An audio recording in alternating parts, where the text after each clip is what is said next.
When wealth buys silence, the dark side of money in America. Segment 1.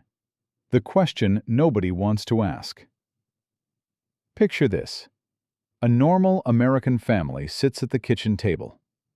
There is a rent bill, a car payment, a medical bill, a grocery receipt that somehow feels heavier than last month. They are not asking, what luxury should we buy? They are asking, can we make it to the end of the month? Move to the other side of America.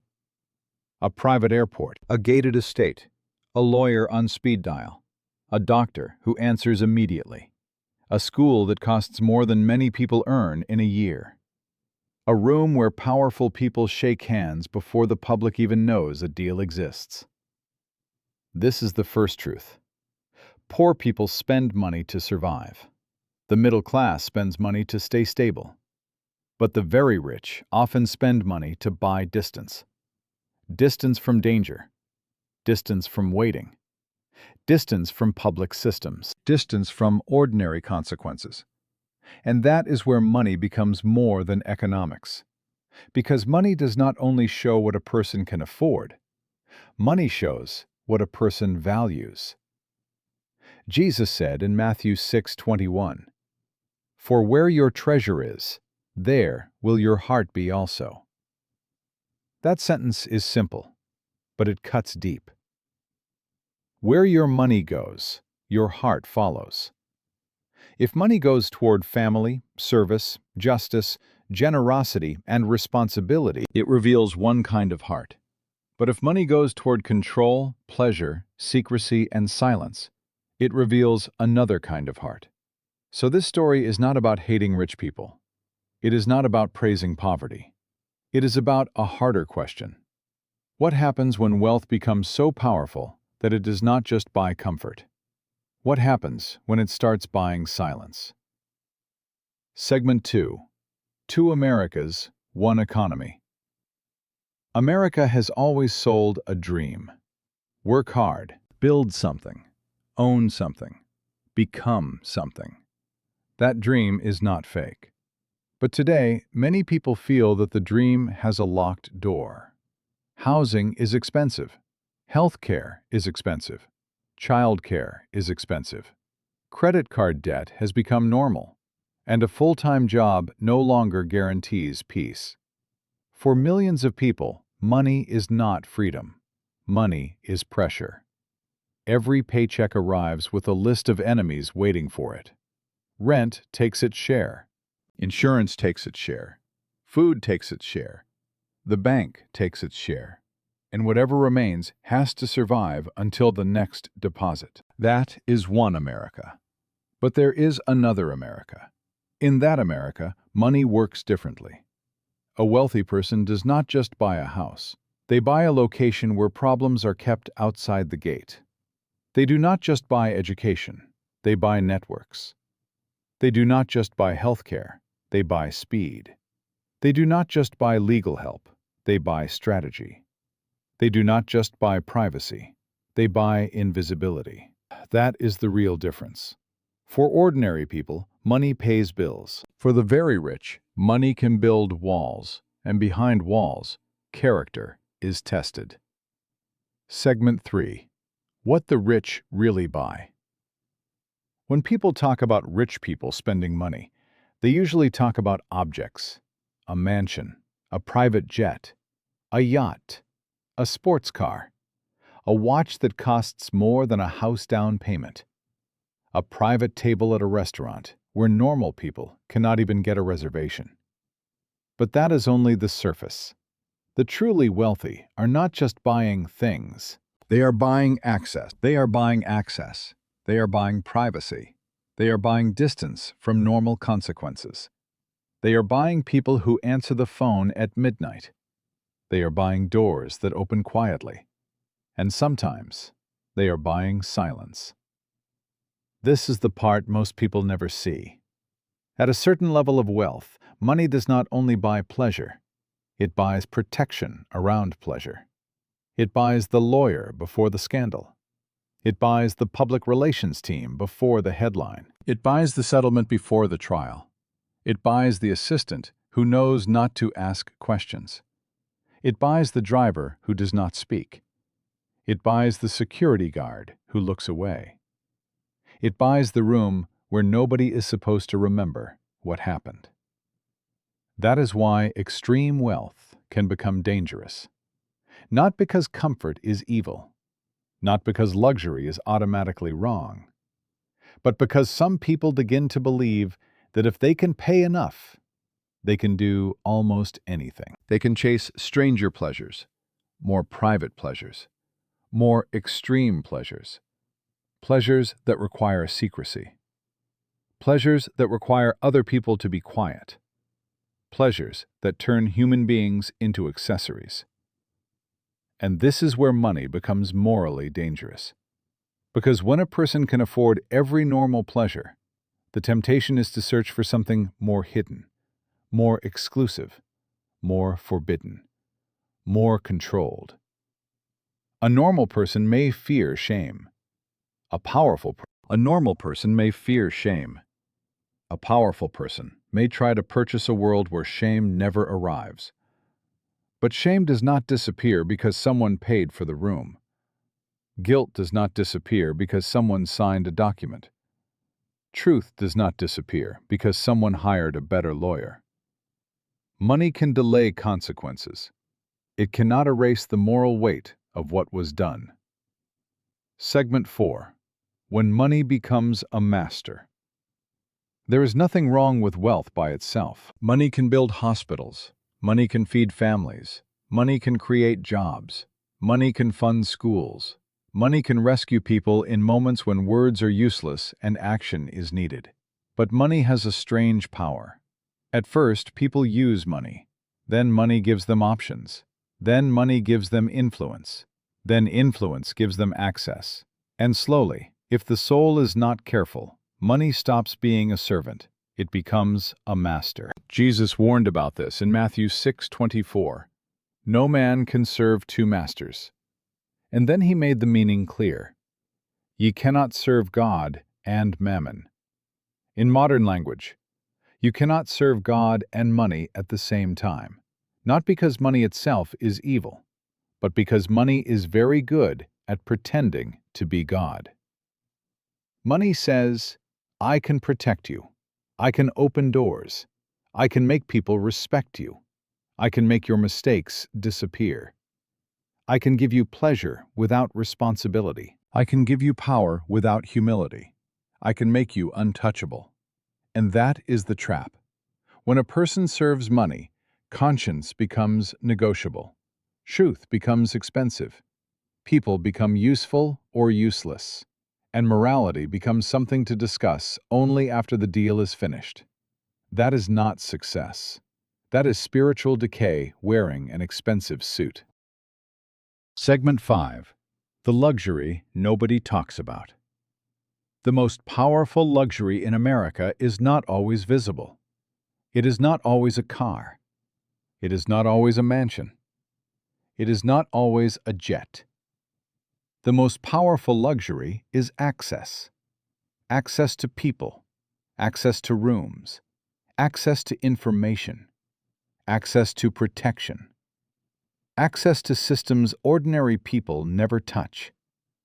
This is why the spending habits of the rich matter. Not because expensive things are automatically wrong, but because spending can reveal a hidden structure. Who gets invited? Who gets protected? Who gets believed? Who gets ignored? Who gets a second chance? Who gets buried?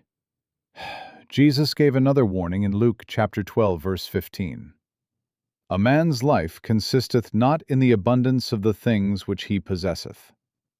A human life is not measured by how much a person owns, not by the number of houses, not by the number of accounts, not by the number of famous names in a phone, not by how many doors open when they walk into a room.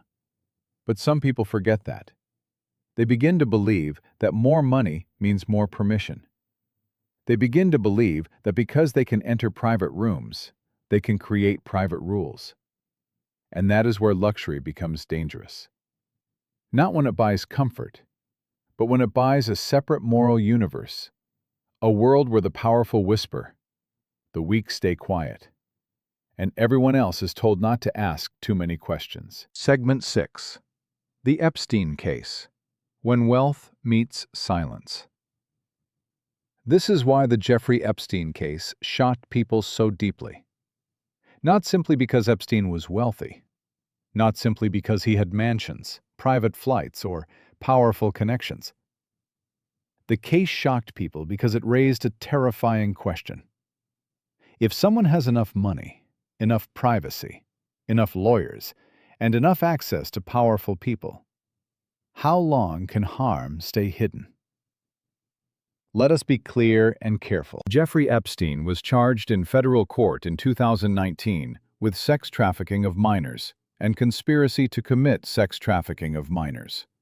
The indictment alleged that he exploited and abused underage girls. But Epstein died before that case went to trial. That means the 2019 charges against him were never decided by a jury. That distinction matters. Truth matters. Accuracy matters, especially when talking about crime, victims, and public trust. But the broader moral issue did not disappear. Because Ghislaine Maxwell was later convicted and sentenced to 20 years in prison for her role in a scheme connected to Epstein. That fact matters too. It means this was not just gossip. It was not just internet rumor. It became a criminal case, with real victims, real testimony, real evidence, and real punishment. The Epstein story is not a story about all rich people. It is a warning about what can happen when wealth, secrecy, influence, and weak accountability exist in the same place. It is a warning about closed doors. It is a warning about vulnerable people being treated as disposable. It is a warning about a society where some people are heard immediately, while others have to scream for years before anyone listens. And that is the heart of the issue. Money did not create evil, but money can protect evil. Money can delay consequences. Money can hire better defense. Money can create confusion. Money can surround a person with people who are paid not to ask too many questions. Money can turn a room full of adults into a room full of silence. That is why this case still disturbs people. Because behind the headlines, there is a moral question. How many people saw something? How many people suspected something? How many people looked away because the person in front of them had money, status, or connections? That question should make any society uncomfortable. Segment 7. How silence is bought. Silence is not always purchased with a bag of cash. Sometimes silence is bought with access. Sometimes with favors. Sometimes with invitations. Sometimes with fear. Sometimes with jobs. Sometimes with a quiet understanding. If you speak, you lose your place near power. This is how wealthy circles can become dangerous, not because every wealthy circle is corrupt, but because closed circles protect themselves. People protect invitations. They protect status. They protect relationships. They protect the comfort of being close to power. And slowly, truth becomes inconvenient. A person may not be paid directly to stay quiet. They may simply understand the price of speaking. Speak, and the door closes. Speak, and the phone stops ringing. Speak, and the powerful room forgets your name. So they look away. They laugh at the dinner. They accept the invitation. They tell themselves they do not know enough. They tell themselves it is none of their business. They tell themselves everyone else must know more than they do. But silence is not neutral. Silence can become a hiding place. Silence can become a service. Silence can become a product that powerful people buy and weak people pay for. Jesus said in John 8:32, "And ye shall know the truth, and the truth shall make you free." But in the real world, truth often has to fight its way into the room. It has to pass through fear, through lawyers, through reputations, through sealed documents, through people who say, "Do not make trouble," through people who say, "You do not understand how powerful he is," through people who say, "This is just how the world works." But that is exactly why truth matters. Because when truth is buried, victims are buried with it. And when money helps bury truth, money becomes more than wealth. It becomes a weapon. Segment 8. Wealth exposes the heart. Here is the dark truth. Money can make life easier, but it can also make self-deception easier. A poor man cannot hide his problems for long. His broken car is visible. His overdue bill is visible. His tired face is visible. But a rich man can hide decay behind marble walls. He can hide loneliness behind parties. He can hide corruption behind charity dinners. He can hide guilt behind public relations. He can hide cruelty behind polite language. That is why wealth is not only a financial test, it is a spiritual test. What do you do when you can afford almost anything? What do you do when people stop saying no to you? What do you do when every room opens? What do you do when your money can make others afraid? That is when character becomes visible, not to the public, to God. And Jesus asked the final question in Mark 8:36. For what shall it profit a man if he shall gain the whole world and lose his own soul? What does it profit a man if he gains the whole world, the house, the plane, the island, the powerful friends, the private rooms, the silence, the protection, but loses his soul? That question destroys every illusion, because the soul has no bank account. The soul cannot be hidden in offshore trusts. The soul cannot be defended by lawyers. The soul cannot be polished by public relations. The soul stands naked before truth. A man can gain the house, the island, the jet, the private room, the silence, the protection, the powerful friends. But if he loses his soul, he has not become rich. He has only become expensive. Segment 9. The Ancient Moral Lesson. Ancient wisdom understood this long before modern finance. A noble person may love wealth, but they must take it by the right way. That means wealth is not the enemy. The wrong road is the enemy. The corrupt bargain is the enemy. The silent witness is the enemy. The soul that no longer trembles before wrongdoing is the enemy. Money in the hands of a person with conscience can be a blessing. It can feed families. It can build schools. It can create opportunity. It can protect the weak. It can heal what poverty has broken. But money in the hands of a person without conscience becomes something darker. It becomes appetite. It becomes permission. It becomes a locked room. It becomes a way to treat people as objects. It becomes a way to make others afraid. It becomes a way to delay truth. That is the moral warning. A society should not hate the rich, but a society should never worship them either. Because wealth does not make a person wise. Wealth does not make a person good. Wealth does not make a person innocent. Wealth only gives a person more power to reveal what was already inside. If the heart is generous, wealth becomes service. If the heart is disciplined, wealth becomes stewardship. If the heart is humble, wealth becomes responsibility. But if the heart is corrupt, wealth becomes a machine that protects desire, a machine that purchases silence, a machine that hides the damage until the truth breaks through the door. Segment 10. Final ending. At the end, the question is not whether rich people buy expensive things. Of course they do. The real question is what they buy after expensive things stop exciting them. Do they buy privacy to protect their family? Or privacy to hide corruption? Do they buy influence to build something useful?